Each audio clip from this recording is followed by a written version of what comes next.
अल्हम्दुलिल्लाहि व कफ़ा व सलामुन अला इबादिहिल्लज़ीना इस्तफ़ा अम्मा बाद फ़अऊज़ु बिल्लाहि मिनश शैतानिर रजीम बिस्मिल्लाहिर रहमानिर रहीम। हम इस दुनिया में रहते हैं तो इस दुनिया में हम अकेले नहीं रहते हैं, बल्कि हमारे साथ कुछ लोग रहते हैं। अल्लाह जल्ल जलालुहु के बंदे यानी इंसान, हम इंसानों में रहते हैं। तो इंसानों में इंसानों के कुछ लोग बहुत करीब होते हैं जिनके बहुत ज़्यादा हुकूक होते हैं, कुछ ऐसे होते हैं कि जो दूर होते हैं और कुछ करीब होते हैं। तो करीब में से सबसे पहले, जैसे पिछले दर्स में माँ बाप के बारे में बताया था कि वालिदैन ये इंसान के सबसे ज़्यादा करीब तरीन रिश्ता है। तो वालिदैन का हक़ सबसे ज़्यादा मुक़द्दम है, उनको कभी भी नाराज़ न करना, उनकी खिदमत वो मुक़द्दम रखे और उनकी रज़ा को अल्लाह तबारक व तआला की रज़ा समझे कि वालिद राज़ी है तो समझो कि अल्लाह राज़ी है। समझ आ रही है? माँ के कदमों के नीचे जन्नत है। इसी तरह वालिदैन के बाद फिर हमारे और रिश्तेदार है, बहन है, भाई है, चचा है, मामू है, ताया है। समझ आ रही है? इसी तरह अगर कोई शादीशुदा है तो उसकी बीवी है, बेटा है, बेटी है। ये सारे रिश्तेदारों में वो रिश्ते हैं जो ज़्यादा करीब हैं। तो अब इन रिश्तेदारों से हुस्न सलूक, समझ आ रही है, इनके साथ हुस्न सलूक का हमें अल्लाह तबारक व तआला ने हुक्म दिया है कि अगर आप शोहर है तो बीवी के साथ आप कैसे रहेंगे। इस्लाम ने हमें इसके बारे में अहकामात दिए हैं। अगर आप वालिद हैं तो आप अपने बेटों के साथ कैसे रहेंगे। इस्लाम ने हमें वाज़ेह अहकामात और हिदायत इसके बारे में दी है, इनके कुछ हुकूक लाजिम किए हैं। अगर आप बहन भाई हैं तो आप बहन भाइयों के साथ कैसे रहेंगे, इनके हुकूक हैं, इनके आदाब है, उनकी रियायत रख कर ज़िंदगी गुजारनी है। समझ आ रही है? अगर आप चचा है, अगर आप ताया है, अगर आप मामू हो तो आप अपने यानी अगर आप चचा है तो अपने भतीजों के साथ कैसे रहना है, उनकी क्या हुकूक है आपके ऊपर। अगर आप मामू है तो आपके भांजे हैं, भांजिया हैं, उनके साथ आप कैसे रहेंगे। समझ आ रही है? तो दर्जा बदर्ज रिश्तेदारों के हमारे ऊपर हुकूक है। तो देखो, जैसे घर के अंदर जो है दो भाई रहते हैं तो कभी कभी छोटे छोटे बातों पे लड़ाई झगड़ा हो जाता है, लेकिन भाई के साथ झगड़ा या बहन के साथ झगड़ा या चचा के साथ झगड़ा या ताया या मामू के साथ झगड़ा, ये ऐसा नहीं है कि ये नहीं होगा, ये होते रहते हैं। लेकिन इस झगड़े को फिर बुनियाद बनाकर सालों साल ताल्लुक़ ख़त्म करना छोटे छोटे बातों पर, ज़मीन पर, रिश्ते पर। समझ आ रही है? तो सालों साल आपस में जो है बातें बंद करना, एक दूसरे की गमी और खुशी में न जाना, इस्लाम इससे सख्ती से मना करता है, सख्ती से। अगर आप किसी से नाराज़गी अगर आप इख्तियार करते हैं ना, मतलब किसी से बातें आप बंद करना चाहे तो 3 दिन तक इजाज़त है। तीन दिन से ज़्यादा बातें बंद करने की इजाज़त इस्लाम नहीं देता। 3 दिन के बाद तो फ़ौरन जो है सुलह करना चाहिए। और अगर वो सुलह न करे और आपके दिल में हो कि मैं इससे सुलह कर लूँ और वो सुलह के लिए तैयार ना होता हो, वो आपके साथ बातें नहीं करना चाहता, वो आपके गमी में और शादी में शरीक नहीं होता, तब भी आप उनके साथ ताल्लुक़ रखो, उनकी शादी में, उनकी गमी में जाओ, उनके साथ ताल्लुक़ रखो। अगर वो रास्ते में आए तो उनको सलाम कर लो, अगर उनके यहाँ कोई फौतगी हो जाए तो उनके यहाँ जाओ, उनकी खुशी में भी शरीक हो जाओ, उनकी गमी में भी शरीक हो जाओ। और अगर वो कहीं माली मदद का मुख्ताज हो गया तो अपने ताकत के बकदर उसकी माली मदद भी कर लो।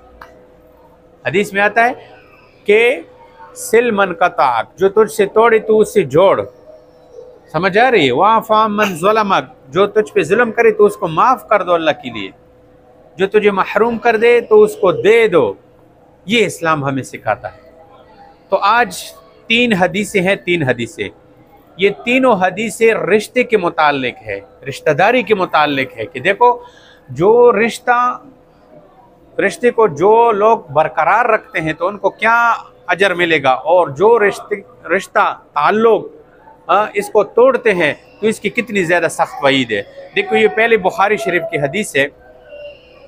नबी करीम सल्लल्लाहु अलैहि वसल्लम ने फरमाया, जो शख्स चाहता है कि उसके रिज़्क़ में वसाअत और फराखी हो, कि मेरे रिज़्क़ में वसाअत हो, फराखी हो, बरकत हो, हर शख्स से चाहते हैं ना, तो उसके लिए मुख्तलिफ अमाल बताए हैं। तो इस हदीस में भी एक अमल बताए हैं। और जो आदमी ये चाहता हो कि उसकी मौत में तख़ीर हो, क्या मतलब है मौत में तख़ीर हो? कि उसकी उम्र दराज हो, उम्र दराज हो, लंबी हो, और औलाद में बरकत हो, जो इसके मरने के बाद उसकी नेकनामी का ज़रिया बने। तो इस आदमी को क्या चाहिए? तो इस आदमी को ये चाहिए कि वो अपने रिश्तेदारों के साथ हुस्न सलूक करे। अब हर एक बंदा चाहता है ना कि मेरे रिज़्क़ में वसाअत हो, मेरी उम्र में बरकत हो, मेरी औलाद नेक हो, जो मेरे मरने के बाद भी मुझे दुआएं दिया करे। तो उसके लिए आप अलैहिस्सलाम ने अमल बताया कि अपने रिश्तेदारों से ताल्लुक़ जुड़े रखो। समझ आ गई?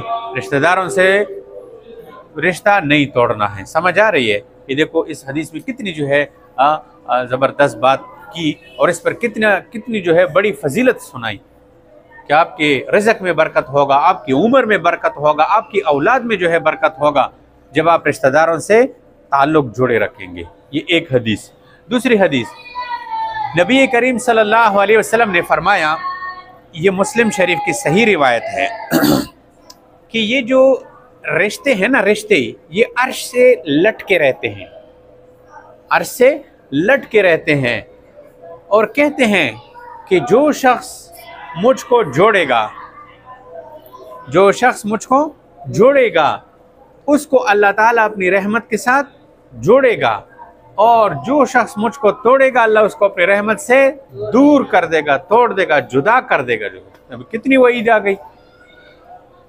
अल्लाह की रहमत से महरूम करने वाले आमाल, जैसे बदकारी, जैसे शराब नोशी, नमाज न पढ़ना, रोज़ा न रखना, अल्लाह की रहमत से ये चीज़ें महरूम कर देती है। इसी तरह जो लोग रिश्ते तोड़ते हैं तो ये लोग भी अल्लाह की रहमत से महरूम हो जाते हैं। कितनी बड़ी वईद हो गई। इसी तरह मुस्लिम शरीफ की एक और रिवायत है कि नबी करीम सल्लल्लाहु अलैहि वसल्लम ने फरमाया कि क़ताए ताल्लुक़ करने वाला, रिश्तेदारों के साथ ताल्लुक़ ख़त्म करने वाला शख्स ये जन्नत में इब्तिदाअन नहीं जाएगा, क्योंकि रिश्ता तोड़ना ये गुनाह कबीरा है, और गुनाह कबीरा से किसी ने तौबा नहीं किया ना वैसे मर गया। गुनाह कबीरा, मसलन कबीरा गुनाह करते करते मर गया, तौबा नहीं किया, तो ये बंदा जन्नत में नहीं जा सकेगा, पहले जहन्नम में सज़ा काटेगा, उसके बाद जन्नत में जाएगा। अब देखो, रिश्तेदारों से ताल्लुक़ ख़त्म करना ये गुनाह कबीरा है, और ये इसी हाल में मर गया कि इसके रिश्तेदारों के साथ क़ताए ताल्लुक़ की थी, ताल्लुकात सारे ख़त्म किए थे। तो ये बंदा जब मरेगा तो जन्नत में नहीं जाएगा, सज़ा काटेगा, उसके बाद फिर जो है जन्नत में जाएगा। इसलिए हमें चाहिए कि हम अपने रिश्तेदारों के साथ खूब ताल्लुक़ कायम रखें। मैंने पहले भी बता दिया, देखो अगर वो आपके साथ ताल्लुक़ न रखे तो आप उसके साथ ताल्लुक़ रखो। इसीलिए हदीस में आता है कि जब दो बंदों के दरमियान नाराज़गी थी, आपस में उनकी बातें नहीं कर रहे थे, रास्ते में दोनों आ रहे थे यूं, अब इनमें से जिसने पहला सलाम किया है वो बरी है, और अगर एक ने इधर मुंह फेर लिया, दूसरे ने इधर मुंह फेर लिया ना, तो फिर ये बातें पढ़ लिए ना कि अल्लाह की रहमतों से फिर महरूम है। 3 दिन से तो ज़्यादा बिल्कुल इजाज़त नहीं है। अल्लाह तबारक व तआला से दुआ करेंगे कि अल्लाह रब्बुल इज़्ज़त हमें रिश्तेदारों के साथ ताल्लुक़ जुड़ने की तौफ़ीक़ अता फ़रमाए, और क़तई ताल्लुक़ से अल्लाह पाक हमारी हिफाजत फ़रमाए। व आख़िरु दअवाना अनिल हम्दुलिल्लाहि रब्बिल आलमीन।